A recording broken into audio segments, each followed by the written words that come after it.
Realmente você tem essa ligação do perennialismo com o ecumenismo. Por mais que os perennialistas muitas vezes digam não, não somos ecumenistas, né, alguns fazem oposição ao ecumenismo, principalmente perennialistas na Igreja Ortodoxa e assim por diante. Mas tanto católicos como perennialistas lidam com essa questão de uma forma muito isolada no contexto histórico. E aí não conseguem entender o que é o Guénon e qual que é o processo todo também do perennialismo schwoniano também, né? E esse contexto histórico é o seguinte: em primeiro lugar, é sabido por todos que a ideia perennialista do Guénon era baseada num conceito hindu, né? No conceito do Dharma eterno, em que você tem uma verdade metafísica absoluta que é transmitida ali de forma exotérica pelas religiões. Esse é o conceito hindu porque você tem as 6 darshanas, que são ortodoxas, digamos assim, né? São as escolas que se baseiam em princípios védicos. E são 6 escolas que usam metodologias diferentes. Então, por exemplo, você tem o Sankhya, que é uma escola mais filosófica, aristotélica. Você tem a escola do Mimamsa, que é mais ritualística. E depois nessas escolas você tem desdobramentos, né? Você vai ter Karma Yoga, Bhakti Yoga e assim por diante. Então, essa ideia é essencialmente hindu, né? Que você tem uma verdade metafísica absoluta e que assume ali vários métodos que você pode vivenciá-los tanto em separado, né, como mesclar e unir, por exemplo, todos esses métodos. Só por aí você tem então já a base do pensamento do Guénon, mas não pode resumir aqui, eu vou explicar o porquê. O Guénon, ele, ao formular a ideia de perennialismo, não se baseou só nisso. Muito do esoterismo ocidental foi influente na, no pensamento dele, eu vou explicar agora no próximo. Essa ideia hindu existia também no Ocidente, passou a existir na própria Renascença, com, por exemplo, o Platão, né, que dizia que havia uma verdade absoluta neoplatônica, no caso, a interpretação dele, o neoplatonismo seria essa verdade metafísica absoluta, e que essa verdade era de uma possível transmissão de várias formas exotéricas, né? O Platão não usava esse termo, mas ele dizia que, por exemplo, uh, o cristianismo, o monoteísmo cristão pode servir como uma excelente base para que essa metafísica neoplatônica seja impregnada na sociedade sem o vulgo perceber. Mas, né, você entendendo ali o desenvolvimento da obra do Guénon, do pensamento dele, você vai notar que ele era um grande versado em metafísica hindu e ao mesmo tempo também no hermetismo, alquimia, nessas ciências ocidentais. Ocorre que o Guénon faz uma mescla desses dois pontos. Ele é, fica um crítico do sincretismo, por exemplo, e você pode interpretar a princípio até a obra do Guénon como antiecumênica, né, como uma, uma questão ali em que a pessoa tem que se dedicar a uma via tradicional só, sem se mesclar, e buscar a maior pureza exotérica ali, porque essa pureza exotérica é que em sânscrito, o Guénon escreveu sobre isso também, vira o Upaguru. O Upaguru é aquele guru que não te dá a iniciação de moksha, que é a liberação, mas ele é o que te leva, né, um verdadeiro guru. Então teria essa função, o caráter exotérico da, das religiões, né, na base védica, mas o Guénon também, né, além de conhecedor disso tudo, ele participou de ciclos martinistas e tudo mais, só que depois ele repudia esses ciclos. Mas normalmente as pessoas pensam que ele repudiou esses ciclos por discordar em absoluto das ideias dos martinistas e dos círculos iluministas esotéricos, digamos assim, da França. Ficaram tão comuns ali depois da Revolução. Mas não é bem assim. O, o Guénon, nas cartas que ele envia ao Évola, você vê que ele critica muito Levi, né, o famoso Eliphas Levi, que era um bruxo mago de caráter totalmente iluminista. Isso pode ser visto até numa carta que ele troca com uma freira católica. Não sabemos se essa freira realmente existiu ou se foi uma invenção dele, né, para criar ali um elemento mais artístico, né, nessa carta. Mas enfim, não interessa muito.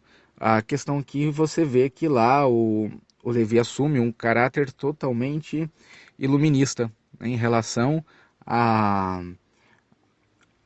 aos princípios metafísicos, né? Então Levi vai advogar ali que a Igreja Católica não deve ser aniquilada, mas deve ser reconstruída. E reconstruída como? No sentido que ele dava a palavra católico, em que a Igreja Católica seria uma espécie de dispensadora de todas as sabedorias do mundo. Seria uma igreja católica que poderia utilizar até os ritos católicos antigos, tá? Levi é bem anterior do Vaticano II e tal, mas de uma forma que esses ritos fossem dispensadores dessa mentalidade universal, né? Que então ele vai ter uma visão totalmente diferente sobre Cristo. Ele pega naquele livro A Doutrina dos Espíritos, vai referendar ali que o Jesus, né, o Jesus cristão, era o Yeshua, narrado pelo Talmud, mas isso é muito contestável, porque nem todos os rabinos acreditam nisso, por fatores históricos, e Yeshua era bem anterior a Jesus, né?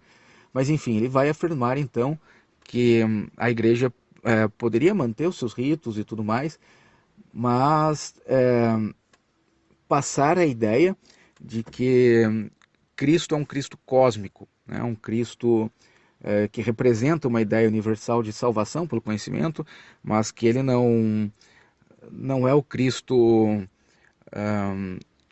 da igreja, o Cristo dos cristãos. E foi com isso que o Guénon rompeu, né? Mas vou explicar agora a segunda parte. O Guénon, enquanto uma pessoa muito inteligente, viu que esse papo era uma balela, um absurdo, que uma pessoa inteligente, seja ela cristã, ou judia, ou muçulmana, não consegue comprar essa ideia toda do Levi. Mas, ao mesmo tempo, ele não rejeita essa ideia de que há uma verdade metafísica universal e que as formas exotéricas são o paguro, né, dessa verdade universal e metafísica. O que ele faz é refinar essa ideia e casar muito bem isso tudo com as respectivas ortodoxias das religiões, né? Aqui eu não quero dizer também que são todas ortodoxas, mas ele vai conseguir casar isso com os principais símbolos e ritos, ensinamentos aí das diversas tradições, mas ele precisa atropelar diversos conceitos aí.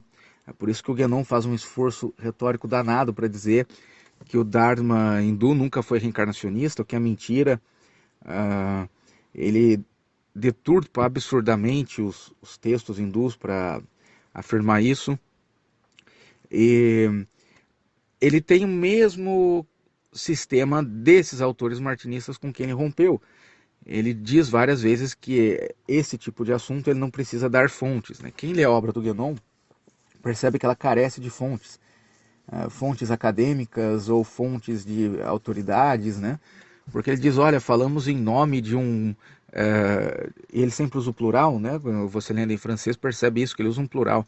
Falamos em nome de um princípio superior, é sempre essa conversa, que ele por si só era o representante de uma espécie de iluminação.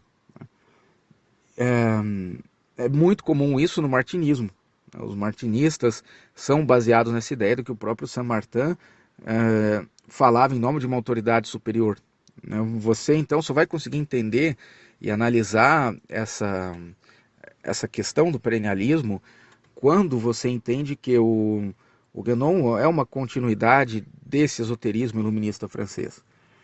Por mais que ele combatesse o iluminismo, falasse muito mal da degeneração moderna, de todos esses princípios, ele era uma continuação disso tudo. A única coisa que ele fez foi refinar isso aí para uma linguagem mais, digamos, tradicional, e fez isso de uma forma tão sutil, em que o perennialismo guénoniano, ele ao mesmo tempo pode financiar o ecumenismo e, ao mesmo tempo, ele pode assumir um discurso: olha, não temos nada a ver com isso, tá? Achamos o ecumenismo degenerado, achamos o ecumenismo um absurdo. Este é o enigma da questão do perennialismo. O perennialismo nada mais é do que uma continuação do hermetismo renascentista. Claro que com o acréscimo de vários desenvolvimentos aí que ocorreram pelos séculos até chegar a Guénon, mas a ideia é a mesma. Então ele consegue flutuar muito bem, tanto entre aqueles que negam um ecumenismo, negam esse ecumenismo prático, né? Todo mundo rezando junto, essas declarações tipo o Acordo de Balamand e tudo mais, como consegue flutuar no próprio movimento ecumênico. A ideia é que esse ecumenismo prático seria o ecumenismo para ralé, ou seja, aquele ecumenismo que vai passar essa ideia da verdade transcendente das religiões, da própria ideia de perennialismo guénoniano, de uma forma rasteira e rasa àqueles que não têm capacidade de compreender a essência metafísica do perennialismo e da verdade transcendente das religiões. Ao mesmo tempo, aqueles que são qualificados para a iniciação metafísica, né, superior, eles são contra esse ecumenismo, não por uma questão que eles acham que isso viola a essência das religiões, eles só acham isso coisa de gente estúpida, de pessoas sem qualificação para perceber a verdade metafísica. Então a esses é recomendado sempre a forma mais tradicional das religiões, ou seja, dificilmente você vai ver um perennialista que vai buscar o judaísmo em uma congregação judaica liberal. Ele sempre vai buscar ali se converter em meio judaico mais Haredi. Os ortodoxos a mesma coisa, os perennialistas ortodoxos sempre buscam as igrejas ortodoxas mais radicais e tudo mais, e no meio católico também, eles sempre vão buscar na igreja católica as formas assim mais tradicionais, de ritos antigos e tudo mais, não porque eles deixaram essa visão, né, da unidade metafísica das religiões, mas porque eles se acham qualificados para essa verdade metafísica, essa verdade puramente intelectual, e a melhor forma de você alcançar isso é na forma mais tradicional e longe de ecumenismo, porque isso é coisa de pessoas, né, como eu falei, que eles consideram estúpidas. Então, essa é a chave para entender, esse é o grande enigma que o Guénon coloca, né? O Guénon chegou até a assumir o apelido de esfinge, ou que você decifra, ou é devorado. E esse era o grande enigma do Guénon. Não é fácil perceber isso sem estudar o desenvolvimento histórico do próprio hermetismo, e depois, né, do mundo iluminista, pós-iluminista. Aí vem o martinismo, vem a maçonaria do Levi. Como eu falei, você vê naquela carta do Évola com o Guénon criticando os exageros do Levi, até com envergonhado pelos exageros do Levi, mas não quer dizer que ele não concorde com a essência daquilo que foi transmitido do Platão em diante, e depois chega no Levi, nos martinistas, no Papus, e assim por diante. Olá, amigos. Como falei anteriormente sobre o perennialismo, hoje contarei um pouco aqui para vocês do orientalismo, que foi influente na formação do perennialismo e da própria contracultura. Porque quando falamos de orientalismo, logo pensamos que isso começou na década de 1960, né, na contracultura, talvez um pouco antes, quando os primeiros gurus indianos desembarcaram no Ocidente, mas esse movimento é anterior a tudo isso. Ele começa no final do século XIX, se desenvolve ali no começo do século XX, como um movimento acadêmico, um movimento formado por filólogos, tradutores, pesquisadores, versados em vários idiomas orientais, o árabe, hebraico, sânscrito, chinês. Eles lançam inclusive uma coleção chamada The Sacred Books of the East, que é uma coletânea de vários tomos de livros sagrados orientais. E você tem ali desde as crônicas de Beroso, da Babilônia, você tem o Brahma Sutra do Adi Shankaracharya, clássicos, enfim, da literatura oriental, em traduções que são deficientes, mas a questão da deficiência dessas traduções não é só um problema do tempo da época, em que as fontes não eram tão ricas quanto hoje, né, nessas áreas de pesquisa, mas um problema que vai envolver a própria colonização protestante e um projeto de poder, principalmente da coroa britânica, anglicana, né? E o que era uma ideia para financiar um colonialismo ocidental deu errado, vocês entenderão no próximo áudio. Desculpa se o áudio ficar muito longo e tomar muito tempo de vocês, mas é uma história... A história é longa pelo seguinte: os colonizadores ocidentais, principalmente britânicos, perceberam que os orientais, o povo oriental, era extremamente ignorante em relação às suas próprias escrituras e a tudo que era produzido lá. Esses conhecimentos eram voltados apenas a uma casta superior e também extremamente corrupta. Aquela ideia de que no Oriente todas as pessoas são muito sábias e que você vai achar tanto na Arábia como na Índia, em qualquer esquina, uma pessoa versada nas escrituras orientais, cheias de palavras de sabedoria. Isso é uma bobagem, isso nunca existiu, não existe até hoje. As pessoas ali vivem e viviam no passado o que chamam, né, de religião, de uma forma muito folclórica e muito distinta, né, daquilo que circula nas castas superiores. Os ingleses perceberam isso e começaram então a formar esses grupos, tanto no Oriente como no Ocidente, imaginando que desta forma conseguiriam colonizar com mais facilidade esses povos. É bom lembrar que a colonização protestante, principalmente a anglicana, não tinha como objetivo cristianizar os hindus ou árabes, mas apenas deixá-los mais maleáveis, né? E uma das formas que eles pensaram que seria mais interessante era essa, de imprimir ali no povo: olha, o que vocês sempre acreditaram é semelhante ao que acreditamos, os modos de vida e tudo mais, porque preservamos aquilo de mais antigo, que estava já em comum, né?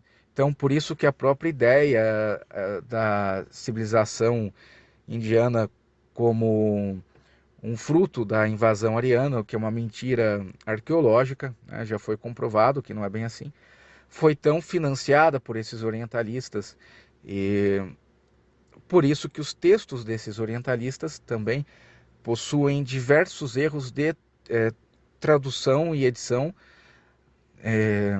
e esses erros muitas vezes não são frutos de um desconhecimento do idioma, mas são frutos de um plano muito bem arquitetado.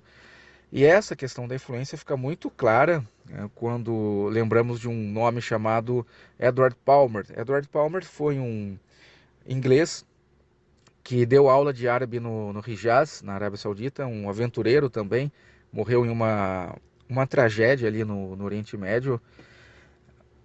Um inglês que dá aula de árabe para árabes no Hijaz, que é a sede do árabe clássico, escreve uma gramática em árabe que é usada até hoje para ensinar árabe a ocidentais.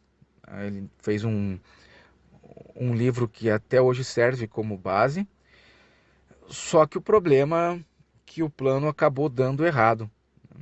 Acontece que essa proximidade que eles tentaram anunciar serviu para que depois os orientais invadissem o Ocidente com uma ideia invertida, né? Então, chegam os orientais dizendo o seguinte: olha, vocês estão absolutamente degenerados, tudo que vocês acreditam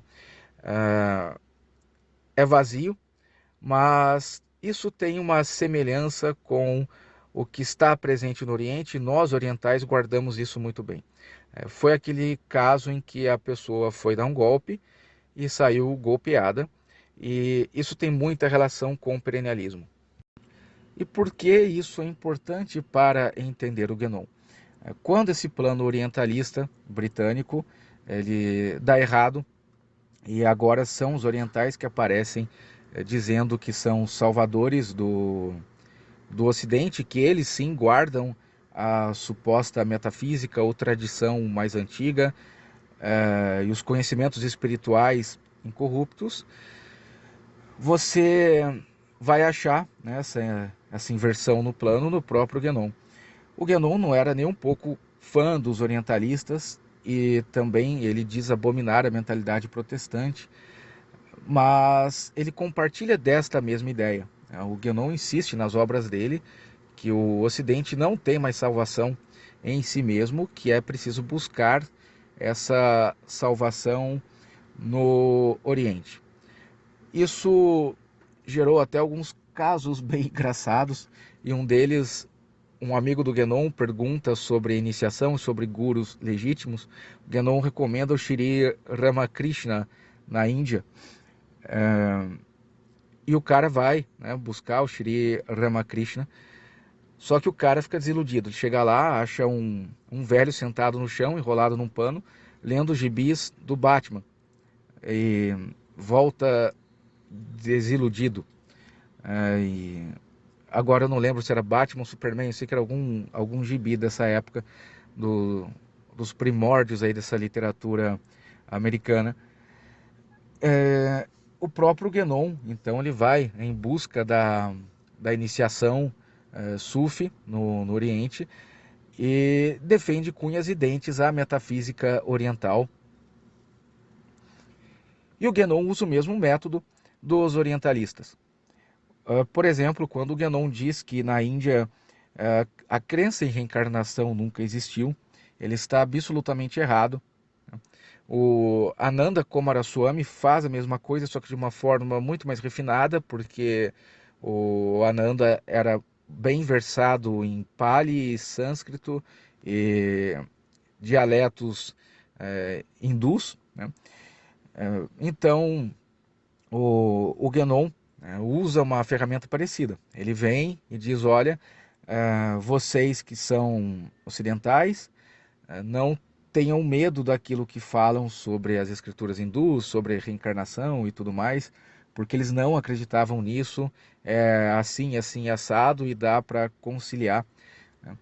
Mas essa reconciliação é muito perigosa, porque é baseada em mentiras e distorções, e permite uma mescla muito grande. Isso abriu espaço para que mais tarde, então, surgisse esse movimento orientalista mais vulgar, né?